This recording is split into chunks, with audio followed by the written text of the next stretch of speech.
more and more critical. It's becoming more and more critical.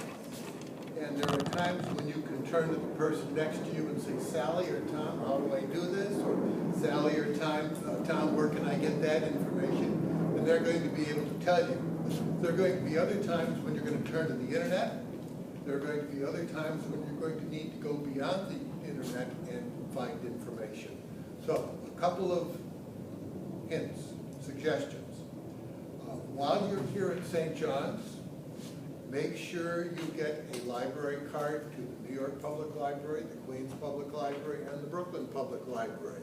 Each of them has databases that you can access from home. And in many cases, they're going to have the same databases we have here at the university. So also check with your local library. They may be able to have information that is available to you. In addition to that, the Gale company, G-A-L-E, has an app. So search for that app, and you turn on the app, it searches around you for libraries that subscribe to their products, and it will give you access to those databases on your cell phone. So these are all ways that you can get information that may be of use to you in one circumstance or another. So that's for getting information. We're going to take a look at how to search Google in a minute, because I suspect that most of you search Google, well, fairly badly. Let me rephrase it, not as well as you might be able to. So I'm going to give you a couple of hints on how to do that in a minute. My card. It's got my information, so if you need to talk to me about getting information for your paper, for this class or any of the classes, please feel free to use any of the numbers that are here. I have an online office. That's going to change probably next semester, but for the moment, this is my online office. And what can I do in my online office? Essentially, it's the same thing I'm doing here. I can talk to you because I have a headset and a microphone. Most of your computers probably have microphones and speakers as well. Always works best if you have a headset, but we can do that. So we're going to be able to chat about your assignment. When you come into my online office, I'm going to be able to say, well, you're actually going to be able to see my screen when you log in, because my screen is up and available to you, and I will share my screen with you, so you'll be able to see what I'm trying to demonstrate, and as we talk about your problem, I'm going to say, why don't we take a look at this database, and you're going to be able to see all of that. So it's a way that we can actually have a conference wherever you happen to be in the world. The library, I hope, will be extending its online office as well. At the bottom of the card, you can see that I've got St. John's Adobe Connect Library.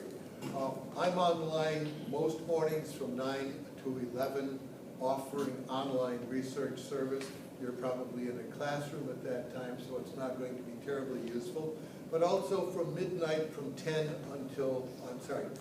p.m. on Wednesday, from 10 p.m. until midnight, I'm there. You can just stop in. You don't need to make an appointment.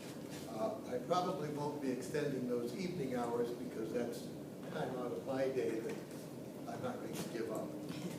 Okay, on the back of the card, this is the library's homepage. The red address is the best way of getting here. Oh, by the way, just yesterday, well actually they've been working on it Monday, Tuesday, and Wednesday. They've been upgrading the system. That always strikes terror into your heart as it does mine, because when they finish, something isn't going to work the way it used to. You used to be able to log into our databases using your St. John's Central or my SJU username and password. No more. Now you have to log in using the same login that you use when you log on to your computer. I see many of you have got the St. John's computers. The username and password that you use to log on to that computer is the same username and password you're going to log into when you click on one of our databases. This is from off campus. When you click on one of our databases, and that screen comes up saying enter a username and password. So a word to the wise there.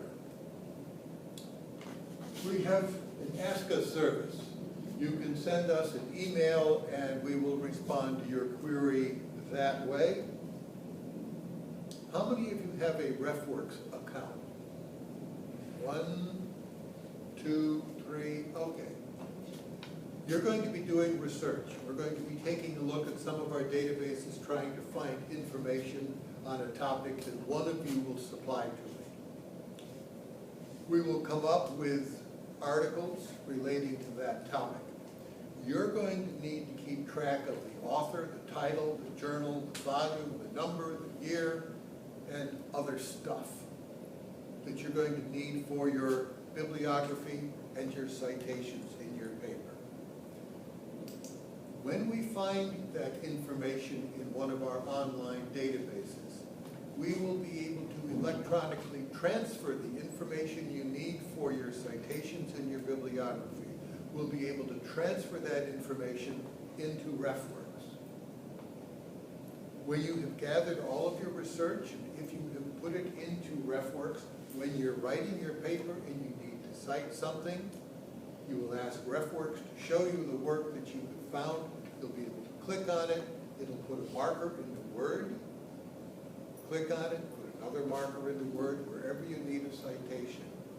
At the end of the process, you will tell it that you need to do your citations in the APA style for this class, and RefWorks will go back through your paper, looking at all of the markers that you have included,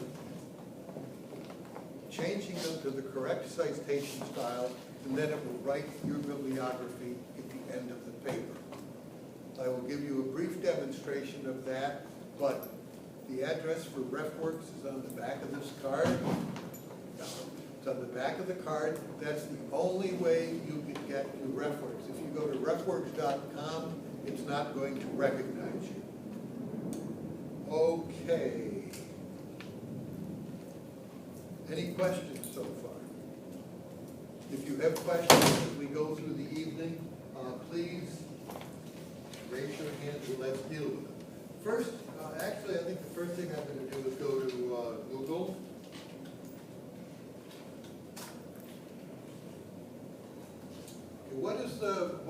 Anybody got decided upon a topic that they want me to explore?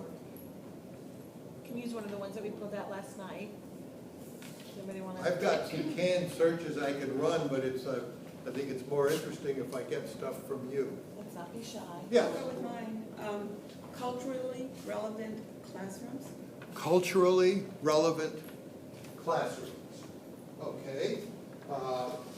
One way of doing this is to just type in culturally relevant classrooms.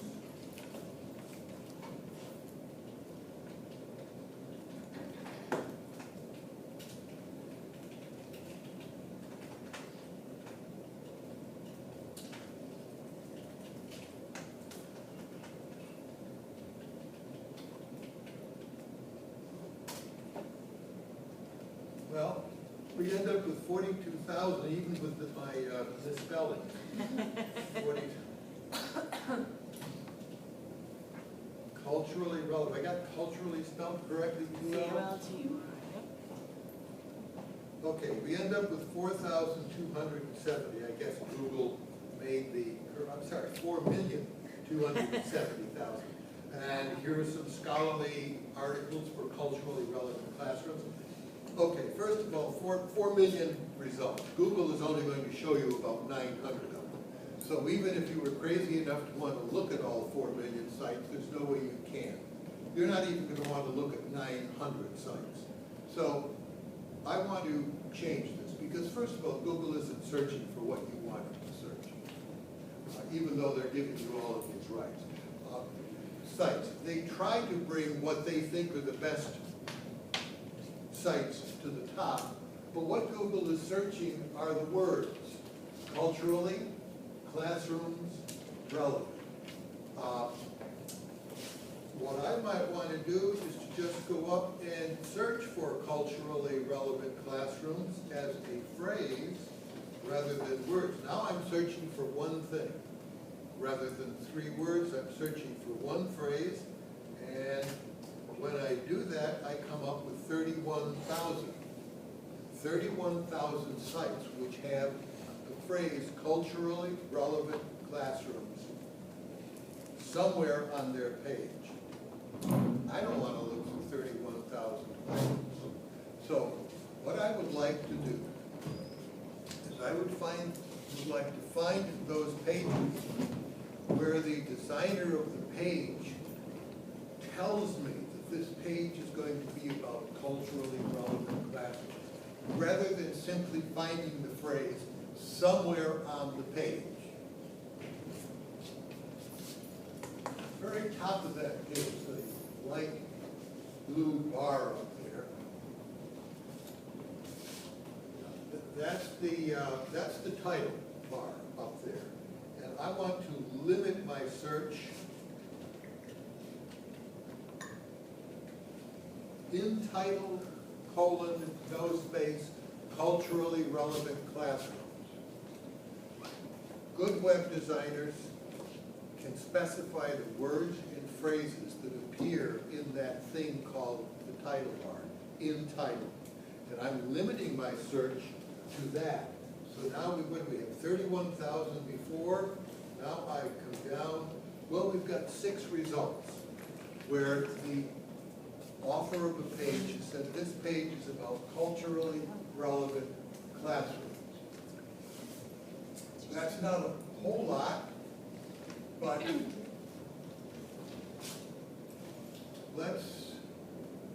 I want to limit it further. Actually, I could look through all 6 of these, that's a small enough number. But let me get rid of, let's see, culturally relevant classrooms.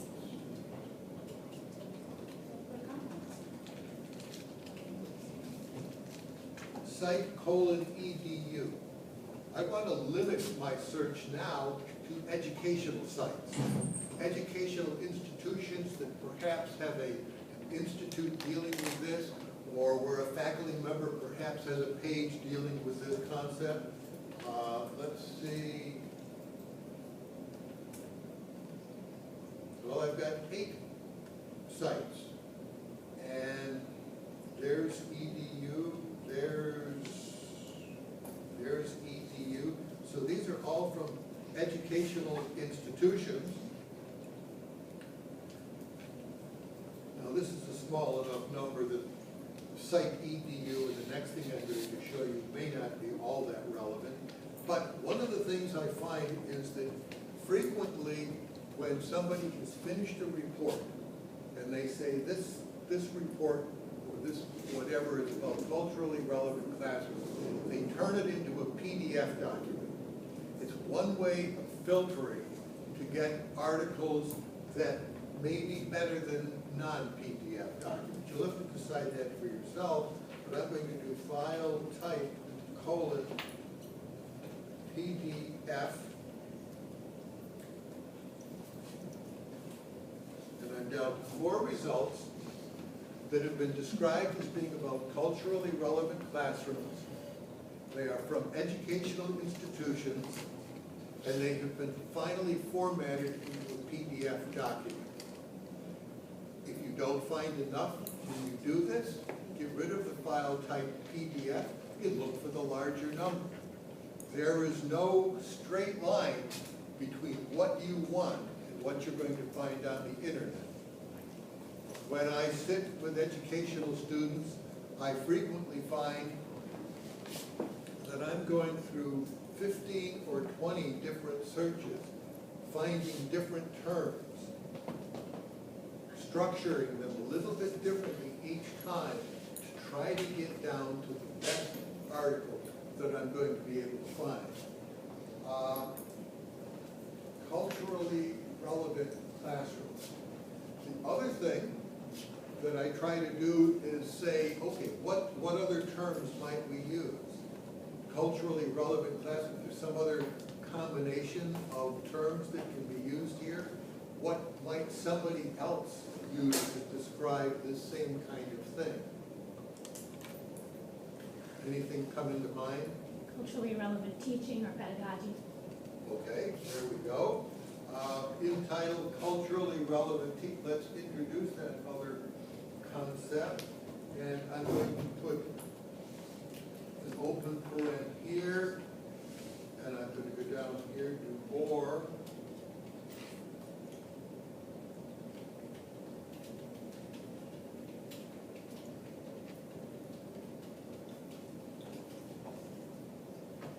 What do we have, 6 before, or whatever? Well, culturally relevant teaching, we now jumped up to 1,900 items. Principles and Power of Culturally Relevant Teaching, they're all PDF documents, they all come from educational institutions. So at this point, I don't want to go through 1,900. Are we looking at a particular grade level here? We've now got a big number. It's now 6 I can go through and figure out, is this relevant for me? 1,900, I'd rather not go through all of these things. So are we looking for a particular elementary education, higher education, secondary education? You don't care. High school. High school, okay. So I can go over here.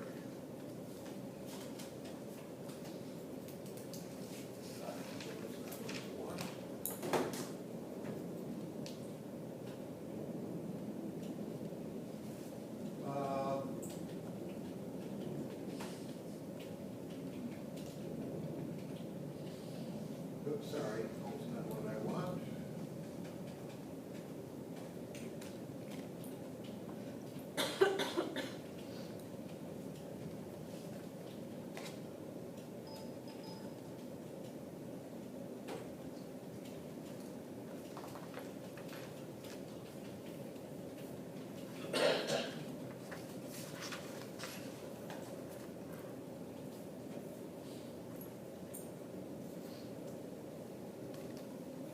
Well, it drops off to 1,350 when I do it this way. Now, let me tell you what the OR does. The OR guarantees that I'm either going to find websites that have somewhere high schools mentioned on it, or it will have elementary education, or it may have both. But I'm guaranteed one. If I were to put 3 items in there, I'm guaranteed one. 4 items in there, I'm guaranteed one. But I don't have to get the other ones necessarily. I may get them, but that's not a requirement of the OR command. If I were to put "and" in there, I would require both high school and both of them would have to be in the record. So that's the difference between using "and" an "or." So that's enough about Google. Everybody got these things written down somewhere so you can use them? Sometimes you're going to use them all, sometimes you're only going to use one of them. Okay.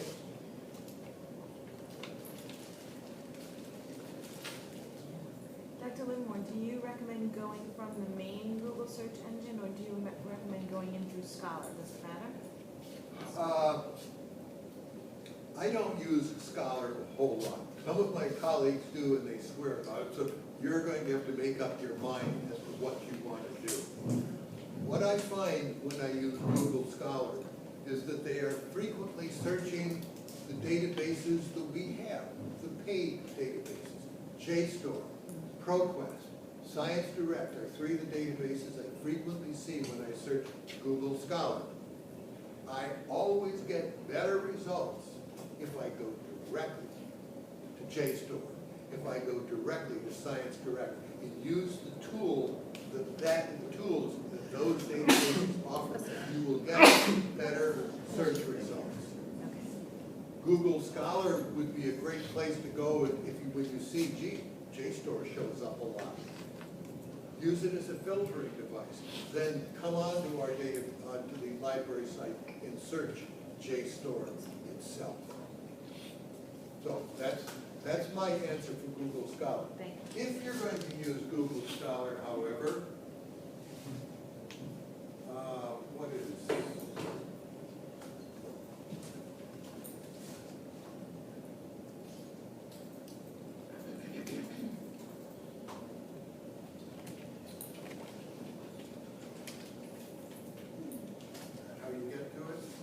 Yes.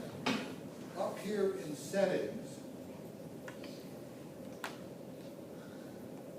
I'm sorry, do you have to pay for Google Scholar, or you just have to pay for the articles once you take them? I'm sorry? Do you have to pay for the articles for Google Scholar? If they're in a licensed database, yes. If it's in JSTOR, yes. If it's in Science Direct, yes. If it's in ProQuest, and I don't know what Got it. other databases, but yeah, they all want their money.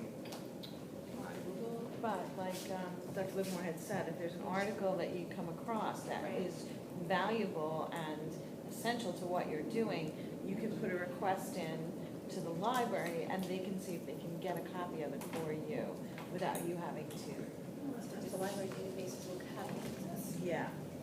If you're going to use Google Scholar, the first time you go in, check on library links. You can see here that St. John's University has already been entered. Open WorldCat has already been entered. If you can find your local public library on your computer, go enter it. And what will happen is when Google runs the searches, and it happens to be in your local library, Google Scholar will tell you that it's available in your local library. So make sure you, so you can choose up to 5 libraries to put here. So just keep that in mind. It's a neat feature that is available in Google Scholar.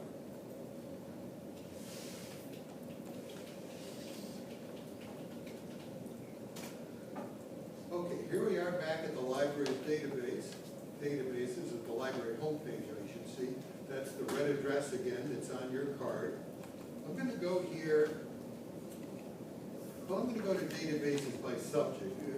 Databases A to Z you can use if you know the database that you want, but databases by subject, there may be education databases of which you are not familiar.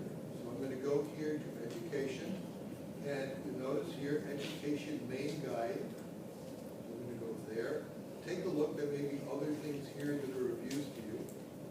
Education main guide. And here are some of the databases that we have available. They're not arranged the way I would like them arranged, but that's not my page, so somebody else has it arranged differently.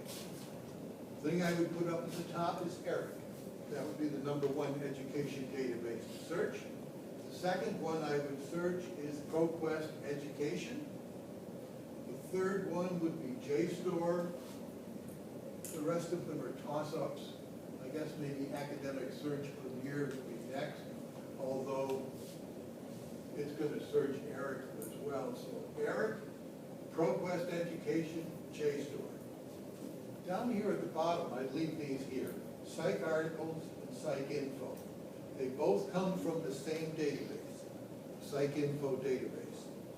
Psych articles, however, goes back to 1985.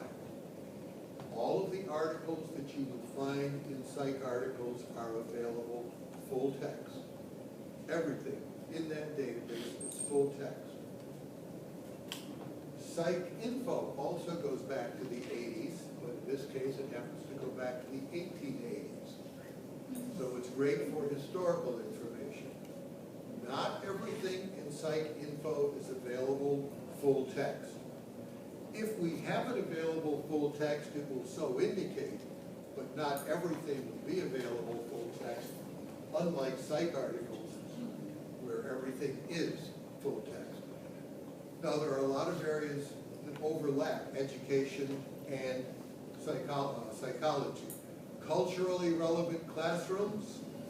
I'm sure you could find articles in psychology on how cultural surroundings affect the learning, whatever, of students. You're all educators, you can draw those abstract concepts together more easily than I can. Also, if I may interject, a lot of what we talked about, those seminal works from Vygotsky and Piaget, they're all psychology, and you would probably find them throughout that area. Those foundational works that you want to use to build your research upon.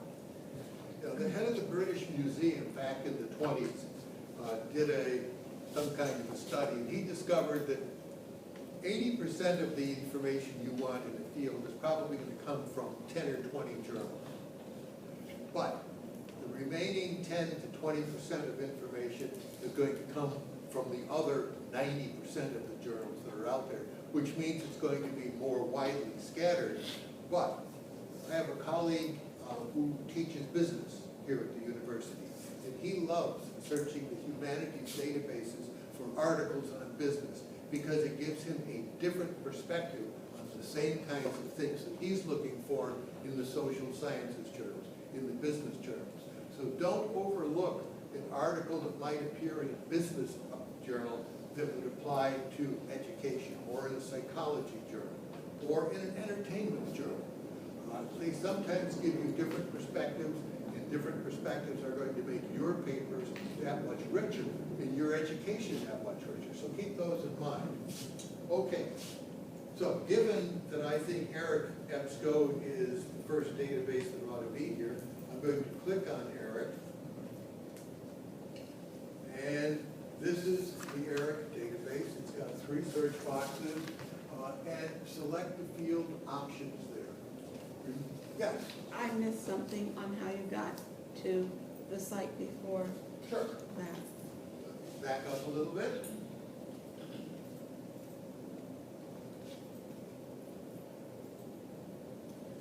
Oh, okay, I guess I've got to go here, yeah. Here.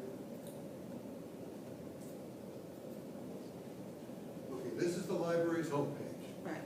And what I want to do is I want to find the databases that relate to the field of education. So I'm going to go here for databases by subject.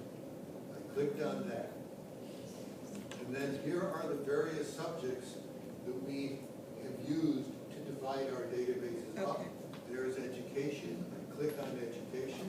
And right here there are a number of pages that we've got for education. But here's the education main guide. So I click there. And as education students, what I would do is I would bookmark this so that you can get back to it without having to go through that process. Now on this page, we talked about the databases. I indicated that I thought Eric ought to be the first database listed on this page. So I'm going to click on Eric, and that takes me to the search page for the Eric database. Now, just as I demonstrated the various tools that Google has for finding its information, for narrowing the information down. I narrowed not necessarily to get a smaller number, but in concentrating, I was also finding more relevant information, which is why you're going to use the tools in this database, not to get a small number, but to get a smaller number that has more concentrated information, articles that are going to be more relevant to your topic than if you just were to search for, well, let's search for culturally relevant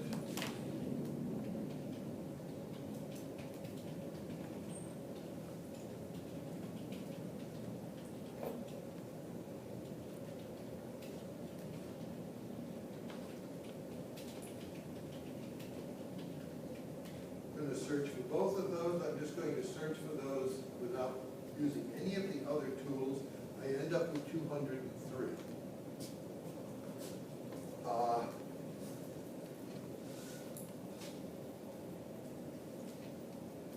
want to find peer-reviewed articles. I'm down to 120. Let me talk about peer-reviewed articles. The articles that you find for your paper in this class, you're going to want to find an extremely high percentage of scholarly articles. Now, there is no standard definition of what a scholarly article is. You ask 10 professors, you're likely to get 10 different definitions. But I would think included in all of their definitions, there would be 2 things. One, the concepts and facts that are in the paper are going to be cited. 2, there will be a bibliography at the end of the articles to tell you how you can find those same articles. Those are the 2 things that ought to be in every definition of a scholarly article. A scholarly article is not, usually not, an opinion piece. It's an article where the concepts have been documented. You may disagree with them, but the concepts have at least been documented. And you're going to run into articles every once in a while. You're going to read the article, and you're going to say, this author is nuts. How could that article possibly say these things? And when that happens, you may want to trace back through the citations to see how that conclusion was made.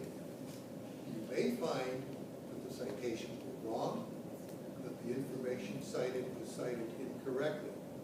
Many years ago, I worked for a ballet company, and the dancers in the company were fanatics about what they ate. They read diet book after diet book. Didn't make me sick because I ate healthier probably when I was with them. But one of the things that was, well, one of the authors that they read a lot was a woman named Adele Davis. She was an extremely popular dietitian, nutritionist in the 60s, and when she wrote a book, it usually went to the top of the bestseller list. That's how popular she was. That's how effective, how, what's the word I'm looking for? Not effective. Whatever. She was very popular and people read her, so she had a great deal of influence on what people ate, at least what some people ate. And one of the things that she said in one of her books was, you want better sex? Go out and take vitamin E. Well, the vitamin E people loved her because they sold an awful lot of vitamin E. I thought that was an interesting thing, and I tucked that little piece of information away. And years later, when I became a librarian, I happened to work at a library, and I remembered that, and turns out we had the document that she cited. It was a Department of Agriculture bulletin, very, very prestigious. It was from the government, had all those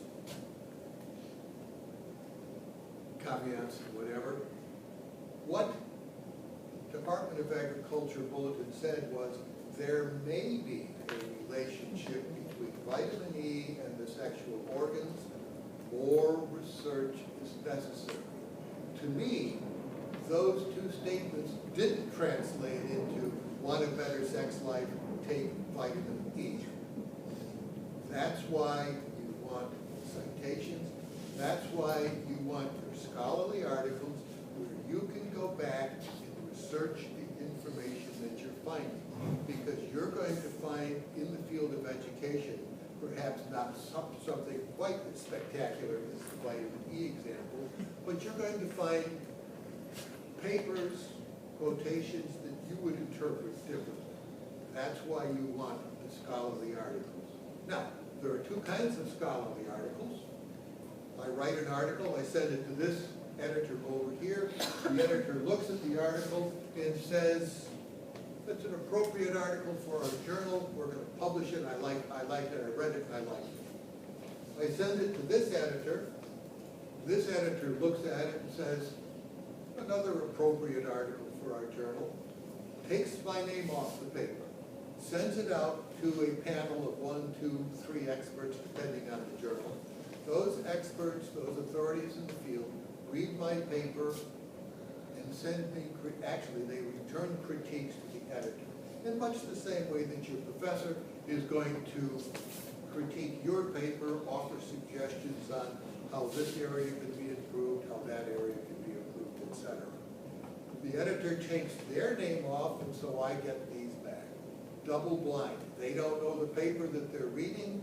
I don't know the people who have criticized it. But I want my article published in that journal. Why, you say? Well, I work at an academic institution. I'm coming up for promotion. The committee that's going to review whether I get a promotion wants to know, where did you publish? How many times have you published? And if I don't have any peer-reviewed articles to offer them, they're going to look quite differently on my promotion request than if everything I give them was published in a peer-reviewed article. So for me, it's a dollar and cents issue. For you, you're getting articles that have been written by an expert, reviewed by an expert, corrected, and finally published. So what you're going to want to do is make sure that you have a good percentage of peer-reviewed scholarly articles in any paper you write here at the School of Education. It is the School of Education? So, that's enough about scholarly articles, but that's why I've clicked off peer-reviewed scholarly articles, and we're down to 120. Okay, we've got enough that I can click on full text, and we're down to 73 peer-reviewed scholarly articles to deal with the concept of culturally relevant classrooms. We've got 73. But I'm not satisfied. I want to pursue this a little further. First of all, I want to know, is this term one that is recognized by the ERIC database? Well, you might say, well, what do you mean is it recognized? We've got 73 articles. That's not the same as what I'm talking about. Remember when we searched in Google, I said in title, because that was where the page designer put the words and phrases that described the paper. So what I want to do, well, we can do that right now. Right here under subjects. These are the terms that ERIC recognizes as subject terms that can be used by their indexers. And right off the bat, I see cultural relevant education. That's not what I searched for up there. So, what I want to do, culturally relevant education. Okay. Let me go up and get rid of the search that I've got entered here. I'm going to put in culturally relevant education.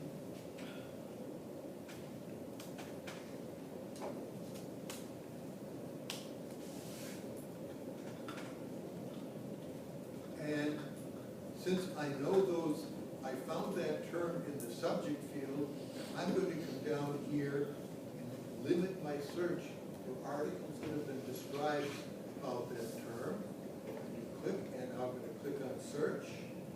I go from 73 up to 1,041 because I've used the term that is used in this database. That's why you always want to make sure that you are using. Every once in a while I do this and I get a smaller number, but in this case you get a much bigger number.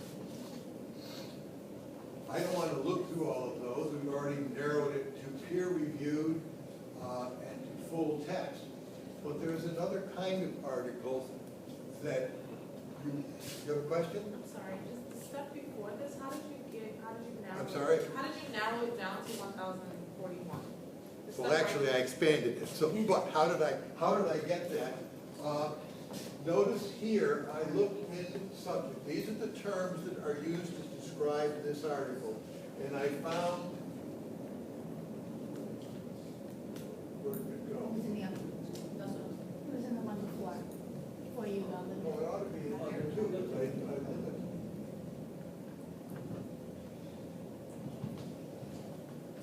Culturally relevant education, I limited to subjects. It's the last term. Oh, there it is. Thank you, I knew it had to be here.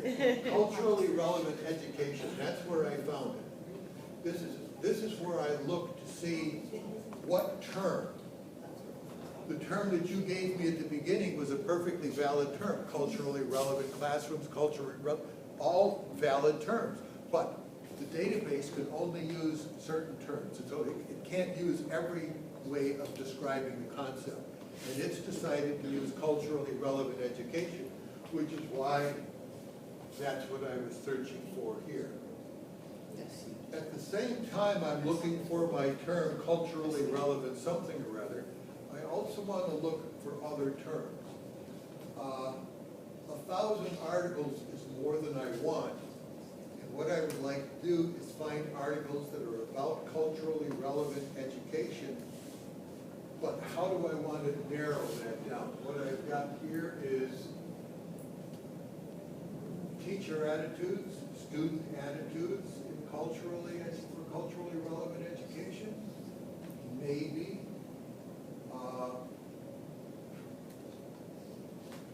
student attitudes. So I can go up here. I know that student attitudes is a term.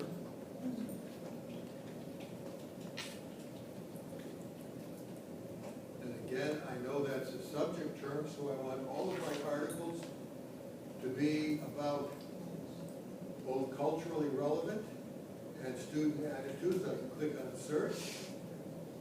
I'm down to 95. So if I wanted to limit my paper to student attitudes about culturally relevant education, I can do it. But there are other ways I can limit. I hit some key. Let me do this. Okay.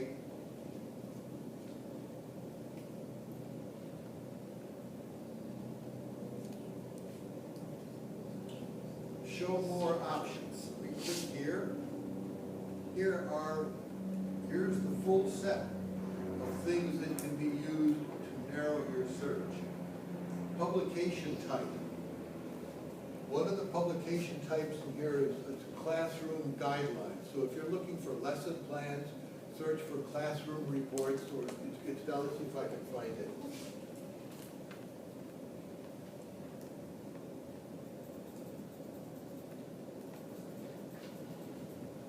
Guides for the classroom, guides for the classroom, for the learners, guides for the classroom, for the teacher. There may be things in here that will give you ideas for a lesson plan, but what I want to use it for, when you go down to reports, research. School of Education loves research reports. So if we can find any research reports that have been done in this area, it would probably help your paper. You could limit after you found the other things, but research reports. It can be a summary of research that has been done. It can be a description of some actual research that's been done with the methodology and all of that other good stuff too. So just keep that in mind as a possible way, and come over here to search. And we're down to 63 items. Yes? How did you get to that window that you just were at before? It was hard. I had a hard time finding it myself. But what if you look here, show more. Show more. They couldn't get much tinier with their print and make it visible, but that's what you're looking for. That's going to show you some of the other ways that you can limit your search, some of the other tools that the database offers. So take a look at it. And then when you went there, you said research? Yeah, so I went up. For a publication type. Right. Yeah, I could limit my publication date here by sliding the bar. If you wanted to Okay. limit Goes to it to reports, the then last click research. whatever number of years, we're down to 48. But if I click on show more options, Bottom left corner. Or no, not left, bottom left corner, but yeah. No, not on subject. Yeah. Okay, yeah. I don't know why it's not coming up now, but that's what you click on to get those other options. Show more under. Okay, let me offer some ways that I do research that you can use if you want. I've got 48 articles to use. How many articles are they going to be required to have for this paper? 5. 5, okay. My first step is to multiply that number by 3. I want to find at least 15 articles on my topic. Because the way I generally do research is I go in, I create my search, I find my articles, I've got them here. And at this point, all I'm going to do is select the articles that I want, and I'm going to send that information over to RefWorks. And it is from RefWorks that I'm going to get the full text of the article. When I transfer it to RefWorks, one of the things that is transferred right along with the record is a link back to the database so that I can get back to the database to get the article. But if I were to find 5 articles and send them over to RefWorks, I can guarantee that at least one of those articles, quite likely more than one article, will not be what you thought it was. It's not going to be on your topic. I don't care what the title is. I don't care what the subject term is. It's not going to be what you wanted. And if I've got only 5, I'm going to have to go back into the database, recreate my search, and find more articles. By having 15 articles in RefWorks, that one doesn't work out, I can get rid of it. I still have others that I can use. That's up to you. You may go about your research in a different way. In making my selection, I'm only going to spend 2 or 3 seconds on each title. You've all used this. Yes, I want that. No, I don't want that or that or that. And then you get to a few where you look at it, and you ponder it, and you say, gee, do I want it? I always take them. There was something that stopped you. There was something about it that caught your attention. You may not know what it was, but you take it. If it's not what you want, you get rid of it. Maybe I've upped it to 20 articles now. I'm not going to read all 20, but I'm going to glance at them at least to try to pick the best 5 from that. Now, how do I go about doing that? Well, in this database, you'll notice I've got a folder over here. Because if I want to print, email, or save the citations, I've got to put it in the folder first. So, towards implications for artist educators, well, I'm not sure that I want that one. Well, this one looks like it might be other in the Catholic school. Okay. Maybe you say, no, I don't want to limit to something like the Catholic school. That's one approach. The other approach is to say, well, Catholics might give me a different perspective, on a concept that I hadn't considered. It may be something that, even if it's in a Catholic school, it may be something that's transportable to the school in which I work. If you see a report in English on this same topic, there may be something in there that discusses it from a point of view that you hadn't considered. So keep your eyes open for new concepts. That's why you're always going to be looking down here for these subjects, to see if there's something in these subjects that's going to suggest itself to you. Okay, so on this one I'm going to click on it.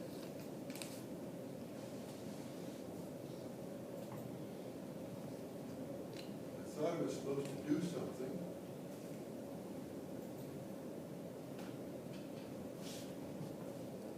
Let me look in the folder to see if anything has gone in there. Nope.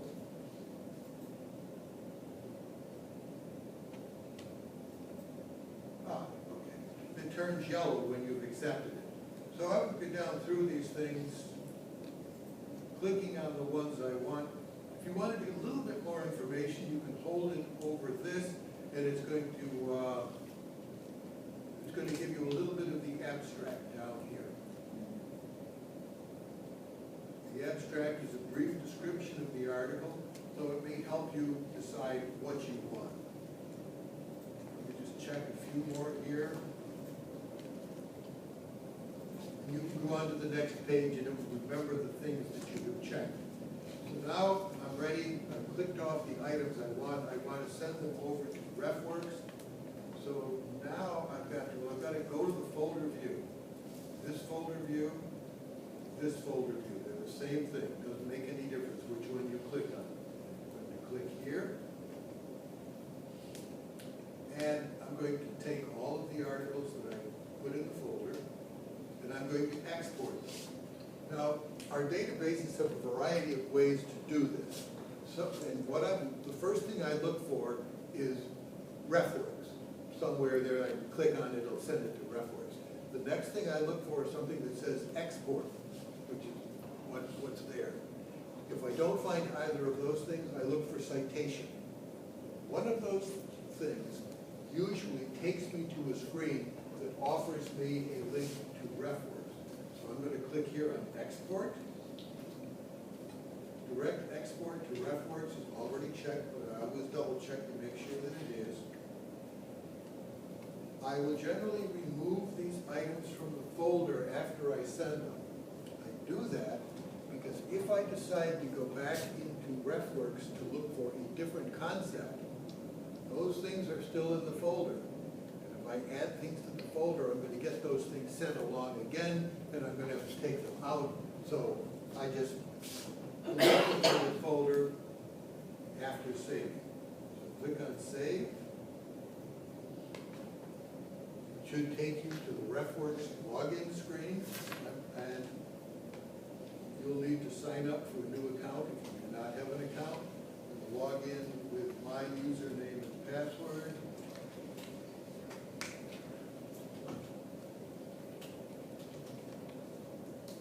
And I'm going to click log in. Whoop. Well, Oh, is it a problem because I'm signed on? no, I think I may have just used the wrong username. Oh, okay. Okay.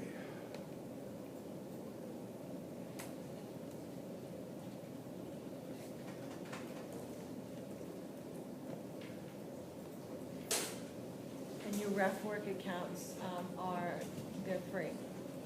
Oh. To you, yes, the university paid this subscription to it.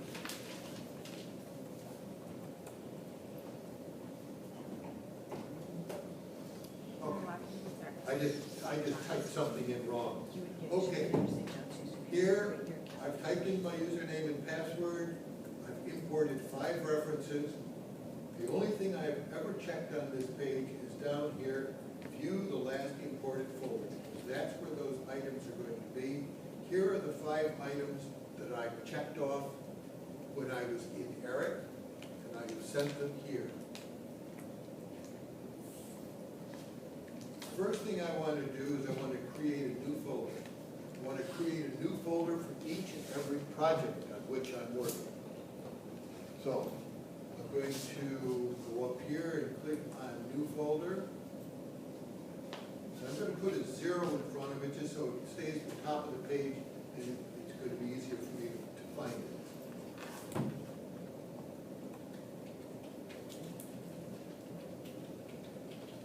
I'm going to call it culturally relevant education. You can call it anything you want.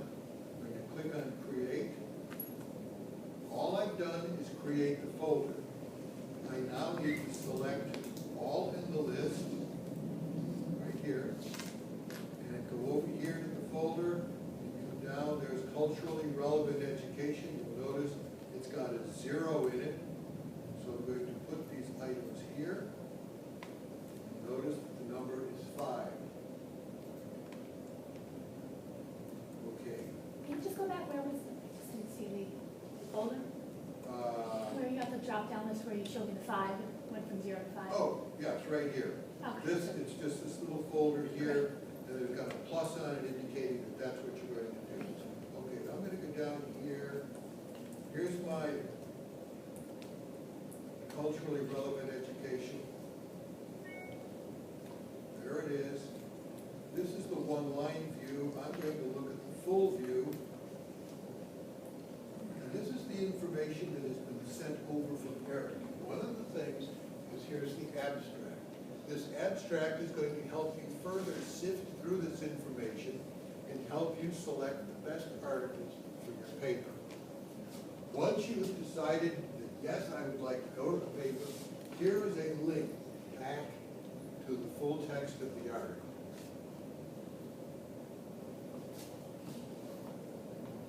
Okay.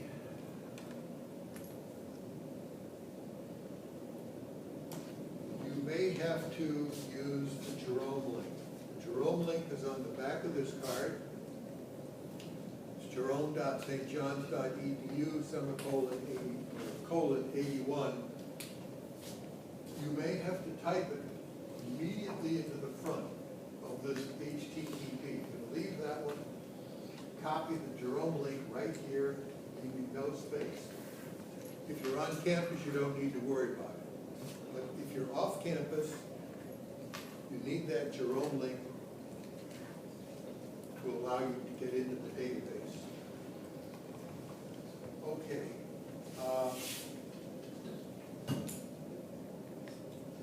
You can take notes here. So you can take notes by going up here to this pencil, edit, click on edit, come down to additional fields right here, and here are your personal notes. Your personal notes become searchable so that you can type your notes in here, and if you remember the concepts that you use, you can search for them, and it'll bring up all of the articles that have that search. So just note that you can do that. Please, when you're taking notes, always put down the page number. There's nothing more frustrating than to